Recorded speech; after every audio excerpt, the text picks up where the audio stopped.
Hey there, I'm Heather Creekmore. I'm glad you're listening to the Compare to You podcast today. Today is an intuitive eating coaching call, something I've done every month for a little over a year now with my friends Erin Todd and Charlie Castle from the Intuitive Eating for Christian Women podcast. And today, Erin Todd and I break down what is the diet mentality, why do diets have such a hold on us as a culture, and why should we ditch the diet mentality? I mean, what's wrong with living from diet to diet? So we go to all those places today. It's a great conversation. I'm glad you're here.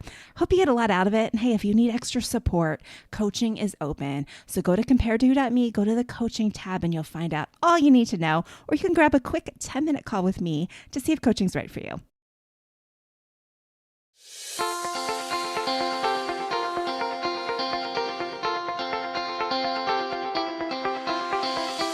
Welcome to Compare to Who, the podcast to help you make peace with your body so you can savor God's rest and feel His love. If you're tired of fighting body image the world's way, Compare to Who is the show for you. You've likely heard lots of talk about loving your body, but my goal is different. Striving to fall in love with stretch marks and cellulite is a little silly to me. Instead, I want to encourage you and remind you with the truth of Scripture that you are seen, you are known, and you are loved no matter what your size or shape.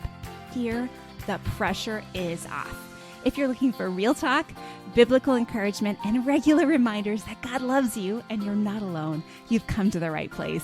I hope you enjoy today's show, and hey, tell a friend about it. I am here with my friend Erin Todd for my monthly intuitive eating coaching call. You might know Erin from the Intuitive Eating for Christian Women podcast. Erin, thanks for coaching me today. Hey, Heather. So what's going on? Well, okay. We can just be real. You and I talk. And we've been talking a lot lately about just kind of going back to basics. Why? I think sometimes for you and I, we've been thinking these new thoughts, traveling this new direction for so long that it's become our new normal. But a lot of my listeners might be brand new to the show. Maybe intuitive eating, I've never even heard of that. And diet, why give up dieting? Why I shouldn't go on a food plan? That is so countercultural to everything we hear around us. And so today I thought maybe we could just kind of go back to the beginning. Why give up dieting? And I'll admit to you, Erin. So I did a podcast last week. I know you listened to it. Where I wrote a letter to Gwyneth Paltrow and read it on the show. And boy, listening to what she eats in a day, for those of you who haven't seen the clip, it's a clip and it's very triggering. I think if you're recovering from an eating disorder, you probably do not want to seek this out. But she eats very little in a day. And my first thought when I heard it was a little bit of envy, right? I hate to use that word, but that's my eating disorder brain speaking. My eating disorder brain was envious that she could, and I'm going to put quotes around this, that she could, quote unquote, do it, that she could be successful, quote unquote, at eating that little every day, right? Now I know those are unhealthy thoughts, but I have a feeling that there's a lot of people maybe listening today who maybe have the same kind of reaction. And yet it's easy to see that and be like, well, that's extreme. Of course, that's extreme. I mean, the amount that she ate every day, I think you and I might have talked about this, or I shared it with you. She's being called an almond mom. Did you hear this?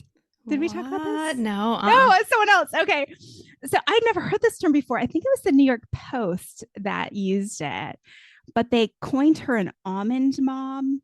And an almond mom is the woman who eats one almond and is like, oh gosh, I'm so full, I couldn't possibly eat anything else. Right. So that's the stereotype that they've given her. So even if you didn't listen to her diet plan, you can kind of get a feel for where her wellness, quote unquote, wellness plan was at. That was the level of food she's eating every day. But, it's easy to write that off as, okay, that's extreme. but what about all these other things? Like, what about all these other plans? These, and our culture is moving away from the word diet, right? But Right. these plans that seem to give us a framework for getting healthier, quote unquote, right? They seem to give us a framework of how they eat in a culture where, and I've heard this said, like we have decision fatigue, right? Like we've got so many choices of what to eat. It's overwhelming. So, can I just relieve my decision fatigue and go on a diet and follow the plan? And then I'll know whether or not I'm doing well or not doing well. And I'll just be getting healthier following a diet. So, when we talk about intuitive eating as like really step one for intuitive eating is giving up the diet mentality, like that's kind of radical, right? Absolutely. So why? Why should I give up the diet mentality? Why should I give up my food plans? Why is dieting not the healthiest thing for me? I hate to answer a question with a question, but I'm going to do it. I want to know why you think diets are so great. Hmm. Why are you clinging to them? Yeah. What are they giving you? But I Yeah. also want to say the answer to that question is we're giving up diets. Why should you give them up? Because they don't work. Yeah. They're not leading you to health, they're leading you away from it. And if your goal is to get healthy, you're shooting yourself in the foot here with the diets. You're not losing weight. Not that that's health, but you're not losing weight. It's ineffective for the very thing it claims to do. And it's actually harming you in the process. And I would, to counter the decision fatigue statement, is it's harming your mental health because it is not freeing your mind of thoughts of food and bodies. It is just filling your mind with those thoughts and making you obsess on them and tie your good or badness for the day to that very thing, which is the opposite of mental health. It's Yeah. just so dangerous. And I think when we see people like Gwyneth, or just other influencers, quote, doing it, getting it right, and achieving, this cultural ideal of what beauty and health is supposed to look like, it is tempting to reach for that and to go, ooh, I want that. Ooh, that's a good thing. And I think we can acknowledge that health and beauty are good things and not let them take over our lives at the same time. We can pursue them without it being, this is all I do. Yeah. And so, yeah, I'm not sure if that answered the question or not, Yeah. but Yeah. But diets don't work. Let's not okay. forget that. Like, So let's stay there for a minute. let me lawyer the lawyer for a minute Okay. here. Okay, but I had a friend and she lost like 50 pounds on a really popular diet. And she says it quote unquote works. Now, I mean, I know this stuff. So I lawyered her a little bit and was like, but it didn't stay off. Well, yeah, as soon as I stopped doing the plan, it stopped working. And so there's this way of thinking, which like as long as you stay on the plan, it continues to work. And once you go off the plan, it doesn't work anymore. And so that's kind of the framework. So how do we say that diets don't work? Like, why do we say that? Because sometimes they do work, right, Erin? Right. The research does acknowledge that initial short-term weight loss that happens with diets, like right when you go on a plan, you initially lose some weight. But then what happens is you go off the plan or life happens and all of the weight comes back. That's what the research is pointing to, the fact that the weight loss is not long term, it's not sustainable. You will lose some, but then you will gain back what you lost, and 2/3 of people will gain more than they lost. So you're ultimately not moving in the right direction. If you were intending to lower, you are actually pushing weight up. And I don't think that that's a problem. Weight going down or up is not necessarily good or bad health. But if you're intending to have X result and thinking it works, that you get X for, 2 weeks, that's Yeah. not working. Yeah. That's not working. That's like a brief moment of something occurring and then life taking over. Like you don't get to call that working when it doesn't stick around. Yeah. Well, why do you think we are so conditioned to believe that without the plan, without the diet, and Amy Carlson and I talked about this a little bit in last week's shows, but like, why do you think we're so conditioned to we're like not free unless we have a plan, right? Like, and then if I have a plan, it's quote unquote working. And then there's like this guilt and shame that comes when you go off the plan because it quote unquote stops working when you go off it. Yeah. Like, why have we been so conditioned to view that as working, to view, plan? And really, I'm saying plan, but like really plan also means like paying money for accountability, usually maybe paying money for special foods, Sure. right? Or paying money to get weighed or whatever, right? There's not it's like we've become these I don't know, dependent uh there's so many words that are coming to my brain like that. That's not right. That's all right. But it's like these dependent robots in a way, like, okay, you have to tell me what to do, without being plugged into this plan. You know, I am not on the right track. Like, why do we operate like that? I think it's because we are afraid of ourselves. We're afraid of not being in control, and we're afraid of what's going to happen if we're not conforming. Let's dig more into that right after this break. I think the fear and shame around body size and eating, quote, good things and therefore thus being, quote, good is so strong in the culture. Like that message is so strong that we need to feel safe. We need a plan to feel safe. Yeah. And that's not real safety. It's conformance. Right. Right. So, yeah, that's an interesting concept that we feel safe when we're conforming. Right. And then it's like, well, what are we safe from? Judgment of others, feeling less than our own judgment. All of the, I mean, if we're going to be real honest here, it's not just judgment, like it's how we treat other people. Mm-hmm. This society, diet culture, treats people poorly that don't look the way society says they should look.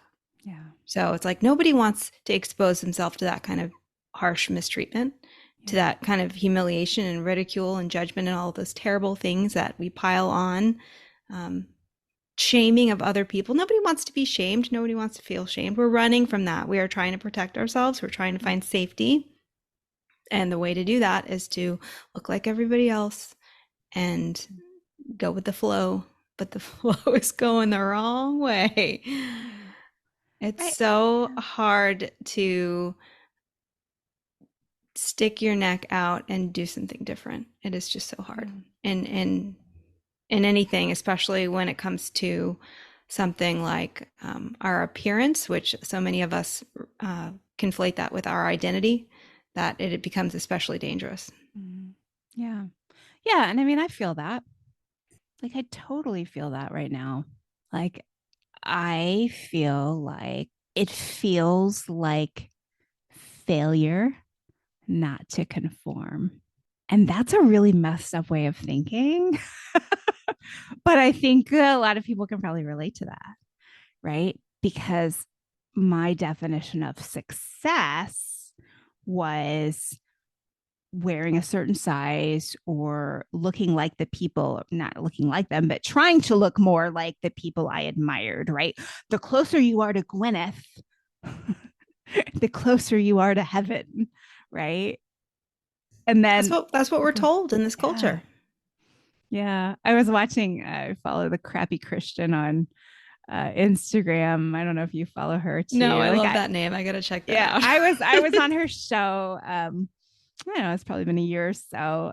So I started following her, and she did a video the other day, and it was why she stopped hating her body. And she did this like little funny thing, like where she pretended she was like one of her ancestors from hundreds of years ago, and the ancestor like pops in and she has like her head covered and kind of is trying to look like a little old woman from another culture, and she comes in and she's like, yay, you're going to survive the winter. And it's like the funniest thing to think about how like centuries ago, well, even really, I would say dieting's only been around for like 100 years. So even not that long ago, the measure of a body's worth would have been metrics like, you're going to survive the winter. You've got enough fat on you that if you have starvation, if we get locked down and we can't get to the grocery store, you are going to make it through that Yep. season. And yet, like, that's not our standard, right? Like, it's this new standard of of thinness, and the person who can restrict the most wins. I don't know. Yeah. So what is intuitive eating, Erin? Like, why is intuitive eating, or how is intuitive eating different than following other diet plans? Well, intuitive eating, I think, puts itself up as a non-diet approach. So it's going to be very different from everything you're familiar with if you've ever done any diets or plans in the past. It's definitely weight neutral, whereas a diet would be weight centered. And, the goal of a diet would be to achieve a weight result. And the goal of intuitive eating, I would say, would be to listen to and care for your body. And it's not a free for all. There is actually a framework of 10 principles. So you have some boundaries, some idea of some safety net of the principles to let yourself be guided by these ideas as you basically discover how and why you should listen to your body. It's the principles that teach you how to do that. And I would say it's not just intuitive eating. The name makes you think it's only about food, but it's actually bigger than that. There are components, like you mentioned, around mindset, the diet mentality, and rejecting that. And there's components for caring for yourself, respecting your body, and moving it. So it's really just kind of a how to take care of your body basics, and a framework that like really respects and honors like how our bodies are made, and like values that inner wisdom. So I think as a Christian, I was really drawn to that, being like, okay, God made our bodies. This is like a good design. I can trust my body's design and how it functions because I trust God. And not only that, and I'm not just listening to body signals that come from God. I'm not just listening to God-given hunger and fullness signals. I'm listening to the Holy Spirit within me. So I'm listening to two things. So it's a really, we could talk about it for days and weeks and months. Intuitive eating, it's just a bottomless hole of like how to live your life in this diet culture. And so I can't really sum it up any more than a weight neutral, non-diet approach with 10 Yeah. principles to help you. Well, and I think as I've kind of started this journey of intuitive eating, I've recognized even more that when someone tells me, "Oh, I tried intuitive eating, it didn't work," Mm. what they mean is I tried going off a diet and it didn't work. Yeah. I tried just eating whatever I wanted in between diet plans, and that didn't work. And I know now that that's not intuitive eating. I also know my Yeah. husband will, what whatever he eats, that seems that would be labeled culturally as not that healthy. My husband's new line is, "See, I'm eating this. I'm intuitively eating." Like, yeah, okay, we don't really have time to get into what's going on with you, but okay, whatever, if that makes you feel good. But it's not, and I've used this and we've talked about this, I think, before, like, it's not rebelling against a diet, because rebelling against a diet isn't freedom. Right. Right, then you're still kind of changed the diet. You're still kind of secretly listening to those like diet rules, and maybe still secretly feeling bad, like, oh, I should kind of feel bad about eating ice cream, but screw you, diet rules, I'm gonna eat the ice cream. And then you eat the ice cream and it's like, oh, I kind of still feel bad, but oh, no, no, no, I'm not on the diet anymore, so I have freedom, I'm gonna have another bowl of ice cream.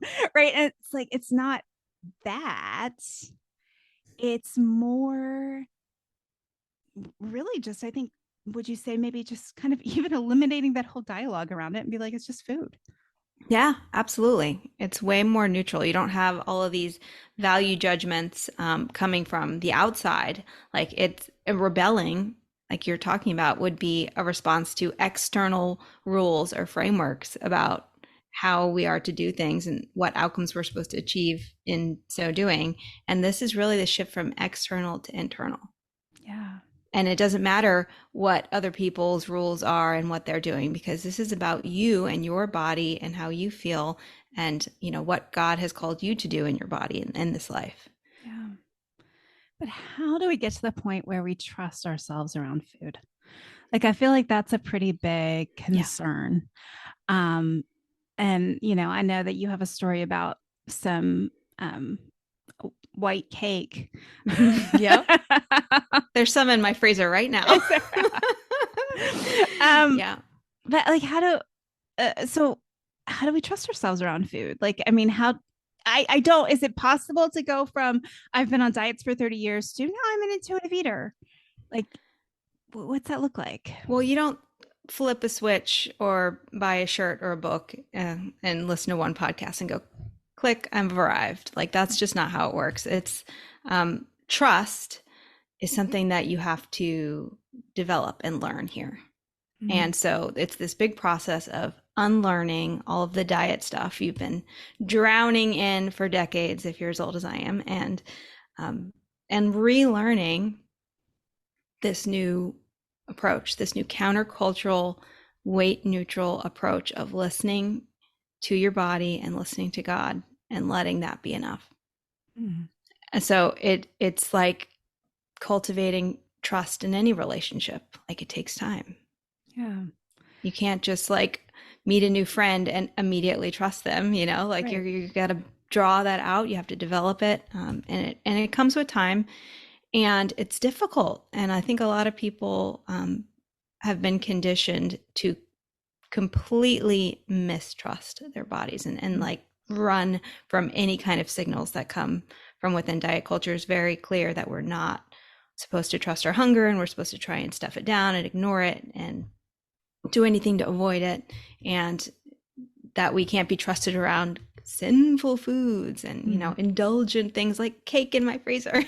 Yeah. So you really have to get the lived experience of all of that being malarkey and the rest of it actually being safe. It's just, you just have to get there, and there's no way to do that but for discovering it yourself and walking it out yourself and doing it and getting your own lived experience of that. So it can be true for you and not just true because I'm telling you it is. I can tell you it is because I've lived it. I know it's true for me. I know it's true for you, Heather. You're moving beautifully along the intuitive eating path, but some things you gotta learn for yourself, and you gotta learn in the hard way. Yeah. Yeah. When we're just thinking about the whole concept of trusting our bodies, right? And like you said, like we've been taught not to. But it's like, okay, well, why wouldn't you trust your body? Well, I wouldn't trust my body because I'm afraid my body secretly wants me to weigh hundreds more pounds. And it's like, if you stop just right there, like, is that really what your body wants? Like, is that really what, like, I think those of us who have come from a dieting background, eating disorder background, body image issue background, right? We're kind of black or white thinkers, all or nothing thinkers, right? So it's not a matter of, oh, well, maybe my body will need to gain a little weight because I've been restricting. It's a matter of, oh no, my body doesn't want to just like get back to a happy, safe place. My body wants me to be 700 pounds and sedentary. And it's like, probably not. Yeah. Like, it's probably not. That's the fear talking. Right. Right.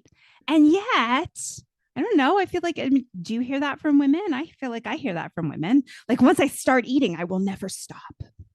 Yeah, I've definitely heard that before. That's a really common fear around food. And you just have to work through it habitually with support and prove yourself wrong. Yeah. Well, so let's talk about your white cake. Yes. What would you like to know? How delicious it is? I had Char try it. When she was in Florida, she tried a slice. So she can attest to how delicious this Publix white on white cake is. But for me, it was about habitually like exposing myself to it. I could have it whenever I wanted, however much I wanted. I always made sure I had it in the house so I could have it at any given time. And what happens when something's not forbidden anymore is you're naturally not going to want it as much. And in the beginning, I was eating it a lot because I could, and I was so excited that was like available and I was allowing myself. So I was just probably overdoing it a little bit. Uh, but that was just like the pendulum swinging. Like I'd been Mhm. restricting so far, it was nothing at all. And then it had to just kind of swing all the way to the other side of enjoying it to the point of being like, okay, I think I don't want it as much now. Mm. And that's just a journey that is going to look different for everybody, whatever your food is. Maybe it's Doritos, maybe it's pizza, maybe it's ice cream. It could be anything.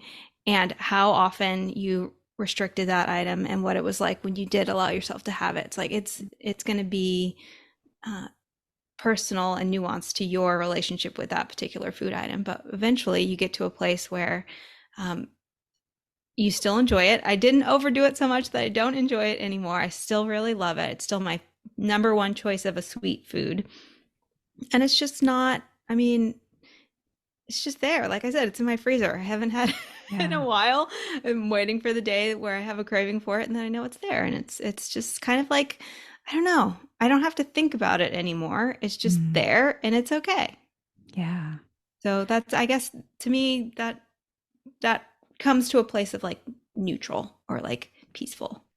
Yeah, because Feels like you like. said, the fear is gone, Right. right? And I feel like so much of our body image and food issues are rooted in fear, 100%. Yeah. right? Like we're afraid of cookies. We're afraid some stranger that we don't even know will think we're fat. Like most of the women I talk to, I'm like, okay, so is your husband telling you that he hates your body? No, no, he's happy with me. Okay. So who is it that you're so worried about like having a better body for? Well, it's just everyone. Okay, well, okay, let's go. Who is everyone? Like that. So this faceless crowd you're trying to please. Like, how are you going to know that they're pleased? They don't have faces. They can't smile at you and tell you they look great. You look great. Like, it's so strange how we all do that. There's no judgment in me saying that. Like, I do it too. But yeah, go ahead, jump in. I think you know what I'm going to say here. What? Maybe not. Diet culture is spiritual warfare. That is Yeah. an attack. That level of fear, that extreme level of fear that can't be rationed with, that can't Mm-hmm. look away from the thing it's afraid of, like Mm-hmm. that is spiritual warfare. That is an attack. Yeah. That is evil. And the thing with fear is it just kind of traps you in staring at the problem, Right. right? And Right. we have to rip our eyes away from food and body and fix them on Jesus. Right. Right. It's you said traps you. It's paralyzing. Yeah. Fear is paralyzing. And yet, as long as you keep staring at it or keep indulging it, right? Like keep being afraid, you stay paralyzed.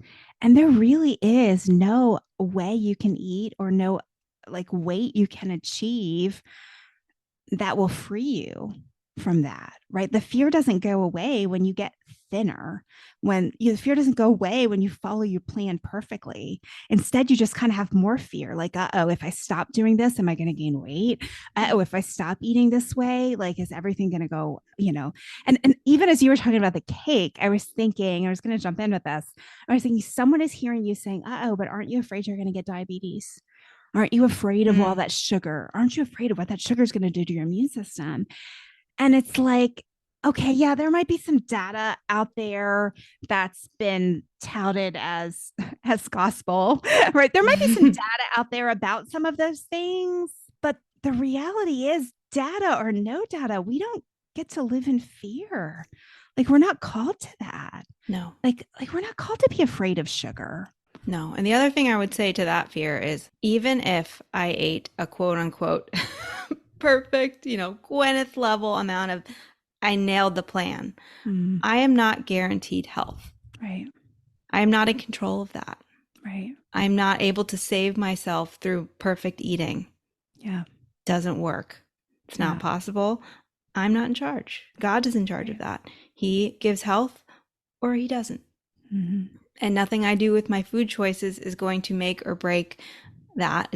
I have no guarantee of that. And so I can just make good choices that make me feel well and make me available to do the work he's called me to do. And that's as close to health as I mean, that's that I would say maybe even that's my definition of it. Yeah. I'm caring for myself in a way that allows me to do my kingdom work. Yeah.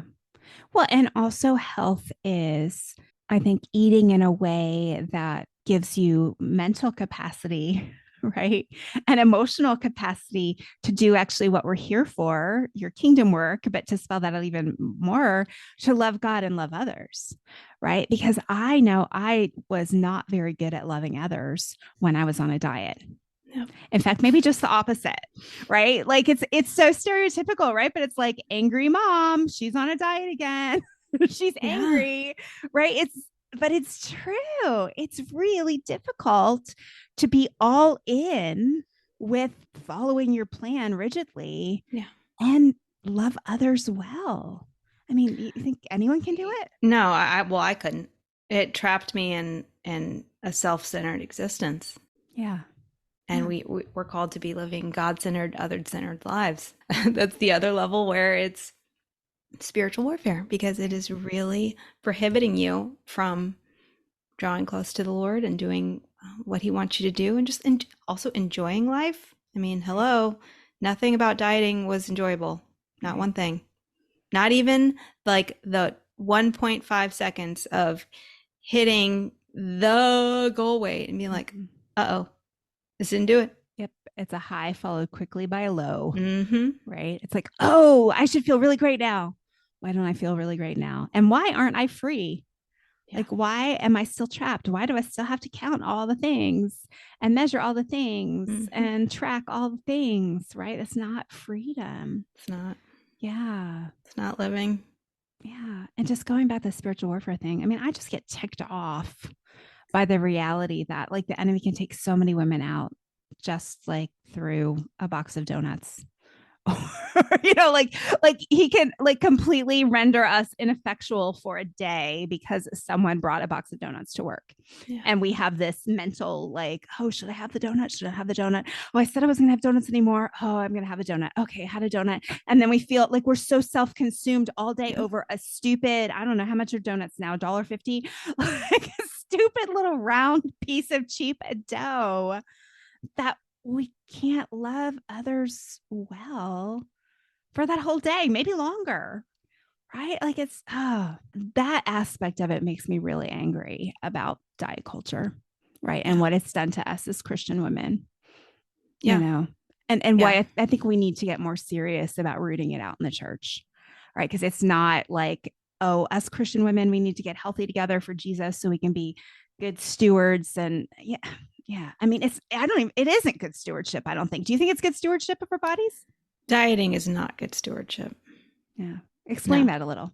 Dieting has a 95% failure rate. So, assuming, and we are not agreeing that weight loss is the same thing as healthier, but if that is your goal and that's what you think you need to be doing to steward your health well, dieting is not the choice to get you there. It is going to fail.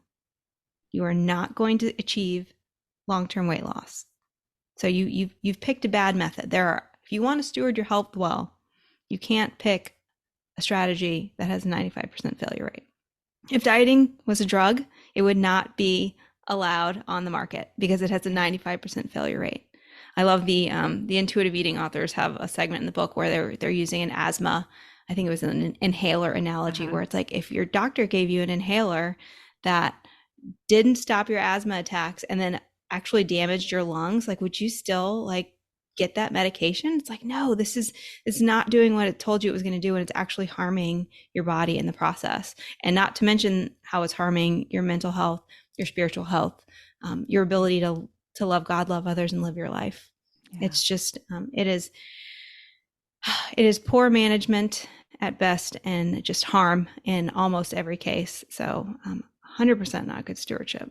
Yeah. I think we've been told and sold that stewardship matches what diet culture tells us stewardship is.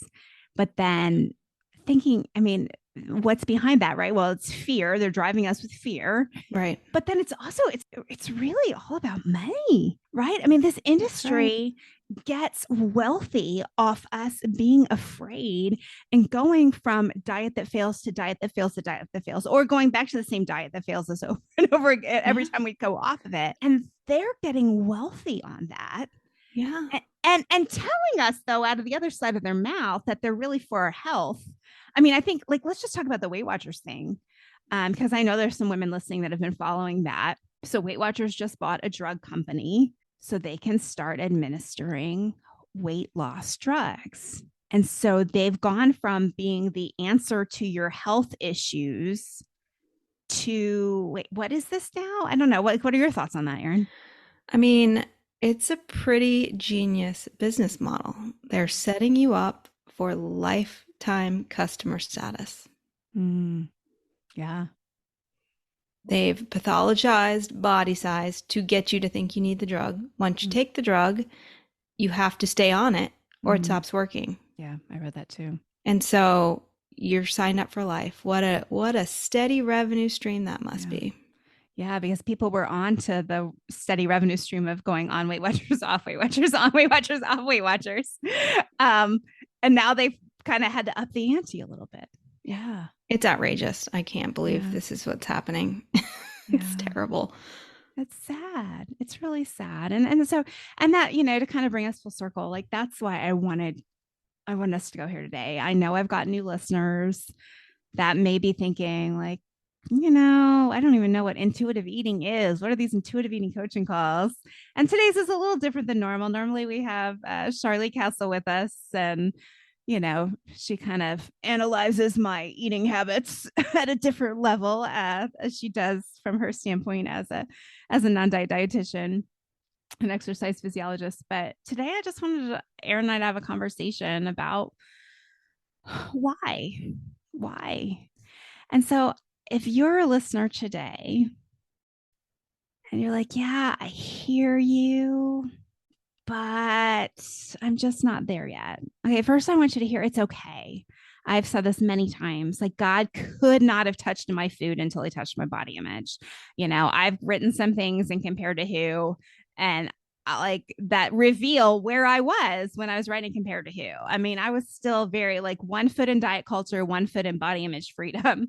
And so it's okay. God will be faithful to lead you on your own journey in a time frame that it's going to be uncomfortable. I'm not going to say a time frame that's comfortable for you, but he's going to lead you.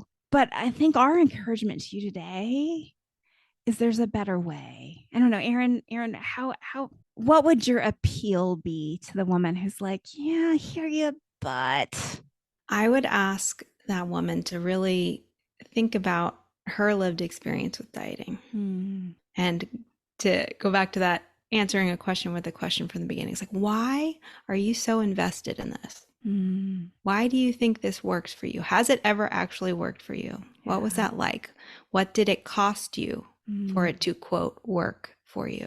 Yeah. So I think there's a lot of ways we can kind of self-reflect and examine our hearts on this. It's like, what is it about the diet that is so appealing to me? And peel all the layers off of that and get down to, what do I really care about here? What am I trying to achieve?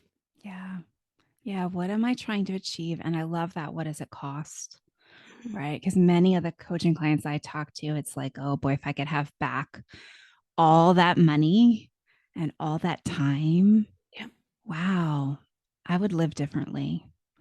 All that time I missed with my kids, all that time I could have been doing things for the kingdom, serving in ways that would have made me feel alive instead of tracking and exercising that really just made me feel dead or not good enough at the end of the day. Yeah. What does it cost? You don't have to stay in this cycle of failure and harm and failure and harm. Like, this is not good stewardship. Yeah. And I think we can surrender our health to the Lord and ask him to help us redefine it in terms of the kingdom instead of in terms of diet culture, and then lead us forward in that. There's a better way. You don't have to keep running on this never-ending treadmill that gets you nowhere. Yeah, I'm thinking about this. There's a commercial out now, and I think it's just for a vitamin company, but it's like you only get one body. It's like, yeah, but you only get one life. And if we spend, it's like I only get one car, right? Like if you get one car and you spend your entire life trying to get the car perfect and keep the car running good and keep the car looking good, it's like that's a waste of a life focused just on Yeah. on that. And it's kind of the same. Like, praise God, we all get like heavenly glorified bodies Yeah. someday. And so, yeah, I love that encouragement to think about what stewardship really is. It's stewardship of your body, but it's stewardship of your body for the sake of your life, not stewardship of your body for the sake of your body being your life. Right? Yes, absolutely. Yeah. That's good. Thanks, Erin. Well, thank you for listening today. I hope something today has helped you stop comparing and start living. And hey, if this is your first time to think about all this stuff and you need someone to process with, reach out. There's no need to try to journey this alone. Reach out, get help. And hey, check out the Intuitive Eating for Christian Women podcast. Their first season, Erin and Shar go through every one of the intuitive eating principles. There's a little workbook that you can download. It's pretty, what is it, like $2 or something, $3, $5, $7. $7. Inflation. Sorry about that. It's all right. It's $7. It's still cheap. I mean, that's what eggs cost now, right? Yeah. But yeah, you can download the little book and you can go through those first the 10 steps or the 10 principles, really, not steps, principles of intuitive eating with Erin and Shar leading you on that path. So if this is all new, don't stop your journey here. Get some help. Well, thanks again for listening. We will catch you in the next episode. The Compared to podcast is proud to be part of the Life Audio network of podcasts. Check out lifeaudio.com for great Christian podcast content.